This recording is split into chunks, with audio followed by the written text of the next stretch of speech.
میں بھی کہتا ہوں کہ عرش والے میری توقیر سلامت رکھنا، فرش کے سارے خداؤں سے الجھ بیٹھا۔ میں صرف اتنا بتانا چاہتا ہوں کہ بہت پہلے کی بات ہے، اب وہاں پر جبل عمر ہے، اور جبل عمر پر وہاں اب ایک ہوٹل تعمیر ہو رہا ہے، سعودی عرب کا وہ علاقہ ہے۔ ایک آدمی رسول کریم صلی اللہ علیہ وآلہ وسلم کے پاس آیا، اس نے آ کر کہا کہ یا رسول اللہ مجھ سے بہت بڑا گناہ ہو گیا۔ تو آپ نے فرمایا کب ہوا؟ لیکن اسلام لانے سے قبل ہوا۔ آپ نے فرمایا کہ ٹھیک ہے، اب تم اسلام لے آئے ہو، تمہارے سارے گناہ اللہ نے معاف کر دیے۔ اس نے کہا میری بات سن لیجیے رسول اللہ، میں آپ سے بات کرنا چاہتا ہوں، اپنے دل کا بوجھ ہلکا کرنا چاہتا ہوں۔ آپ نے کہا کہو تم کیا کہنا چاہتے ہو؟ اس نے کہا یا رسول اللہ میری ایک بچی تھی، اور میں اس بچی کو جب وہ 5 سال کی ہوئی تو میں اس بچی کو کہا میں چلو تمہیں جنگل لے کے چلتا ہوں، اور میں اس کو لے کر چلا۔ جناب اسپیکر توجہ چاہوں گا، میں اس کو جنگل لے کر چلا۔ اب میں اس لیے لے کر چلا کیونکہ میری عزت پر حرف آ رہا تھا کہ میرے گھر بچی کو پیدا ہوئی۔ نبی کریم بہت غور سے سن رہے تھے، صحیح بخاری اور صحیح مسلم میں اس حدیث کو بیان کیا، ترمذی شریف میں بہت تفصیل کے ساتھ۔ تو انہوں نے بہت توجہ سے سنا، اور آپ کہنے لگا میں جنگل میں لے کے گیا، پھر میں نے ایک گڑھا کھودا۔ گڑھا کھودنے کے بعد میں نے بچی سے کہا اس میں لیٹ جاؤ۔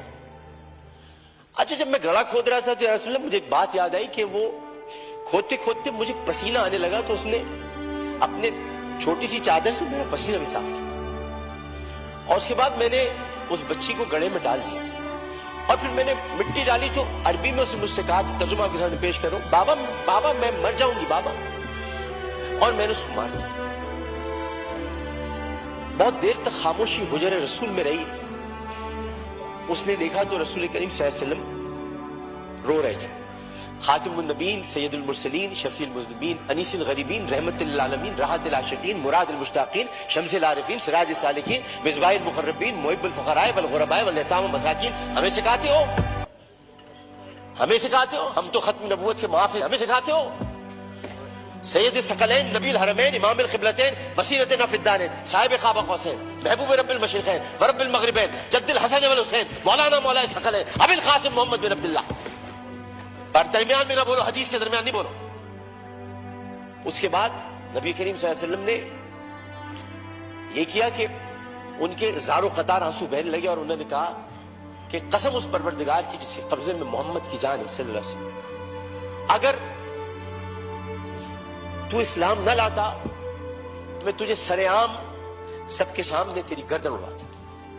یعنی مطلب یہ ہوا کہ نبی کریم نے بہت پہلے بتا دیا تھا کہ بچیوں کے ساتھ ظلم کرنے والوں کو سر عام ان کی گردن کاٹی جائے گی۔ یہ اصول متعین کر دیا تھا محمد مصطفیٰ، یہ سزا متعین کر دی۔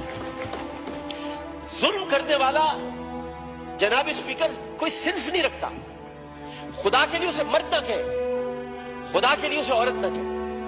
ظالم کی صنف نہیں ہوتی، ظالم کی صنف نہیں ہوتی، ظالم نہ مرد ہوتا ہے، ظالم کو مرد نہیں کہتے۔ میرے بھائی نے کہا ہے فیصل بانڈے نے میں نامرد بنا دوں گا، ارے وہ تو ہے ہی نامرد، جو عورتوں کی عزت لوٹتے ہیں کیا نامرد بنا، وہ تو ہے ہی نامرد۔ ہم ظالم کی صنف مقرر کر کے معاشرے کو پھر تقسیم کرتے ہیں۔ ہمیں کسی کی صنف مقرر نہیں کرنی، ہمیں صرف اور صرف قرآن اور سنت کے مطابق ان سزاؤں کا احیا کرنا ہے جن کی ضرورت ہے۔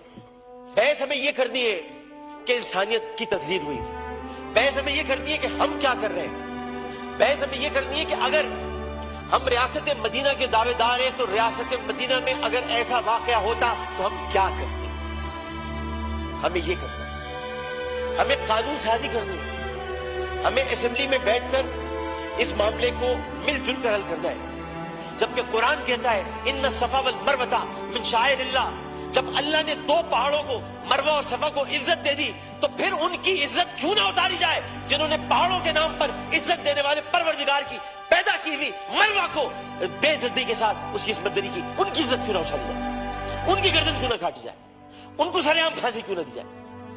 جناب اسپیکر، میں آپ سے صرف یہ بات کہنا چاہتا ہوں، میں شکریہ ادا کرتا ہوں اپوزیشن بینچز کا بھی میں شکریہ ادا کرتا ہوں اپنی پارٹی کا، میں سب کا شکریہ ادا کرتا ہوں کہ جو اس وقت اس درد کو سمجھ رہے ہیں، جو درد کو سمجھ کر بات کر رہے ہیں، اور جو نہیں چاہتے کہ اس وقت سیاست ہو، ہم میں سے کوئی نہیں چاہتا، اور جو ان باتوں پر سیاست کرے گا معذرت کے ساتھ، پھر وہ سیاست کر رہا ہے، عبادت نہیں کر رہا، وہ عبادت نہیں کر رہا۔ یہ اس وقت عبادت کا مرحلہ ہے، اور عبادت صرف 5 وقت پروردگار کے سامنے سر جھکانے کا نام نہیں ہے، عبادت ظالم و جابر حاکم کے سامنے کلمہ حق کہنا بھی ہے، اور عبادت اپنی جگہ پر رہتے ہوئے جو اللہ تعالیٰ نے قوت گویائی عطا کی ہے، اور 5 سوالات جب حشر میں کیے جائیں گے، کہاں سے کمایا تھا، کیسے کمایا تھا، جوانی کہاں گزاری، بولنے کا علم دیا تو بولے کہ نہیں بولے، ما کنت تقول فی ھذا الرجل، اس رسول کے بارے میں تمہارا کیا خیال ہے، کیا جانتے ہو، اس وقت ہماری زبانیں گم ہو کر نہ رہ جائے۔ اس لیے ہمیں اپنی اپنی جگہ پر رہتے ہوئے اس کو عبادت سمجھ کر اپنا حق ادا کرنا ہے۔ میں اتنا کہنا چاہوں گا آخر میں، جناب اسپیکر، میں اس ایوان سے ہاتھ جوڑ کر مطالبہ کرتا ہوں، بحیثیت ان کا ساتھی، بحیثیت رکن قومی اسمبلی، انہی کا ساتھی، انہی کا بھائیوں، اپنی بہنوں کا بھائیوں، اپنے جو ہمارے اپوزیشن والے ان کی بہنوں کا بھائیوں، صرف اتنا کہنا چاہتا ہوں کہ اس اسمبلی میں ہم پتہ نہیں کب رہے، کب تک رہے، کیا رہے، ہمیں نہیں پتا، لیکن ہم جتنے دن بھی رہے، یہ اسمبلی ایک تاریخ بن جائے کہ ہم نے، یہ اسمبلی نے قرارداد منظور کی تھی اور بل بنایا تھا کہ بچیوں کو میں ہر قتل کی بات ہے، بچیوں کی عصمت دری کرنے والوں کو سرعام سزائے موت دی جائے۔ شکریہ جناب۔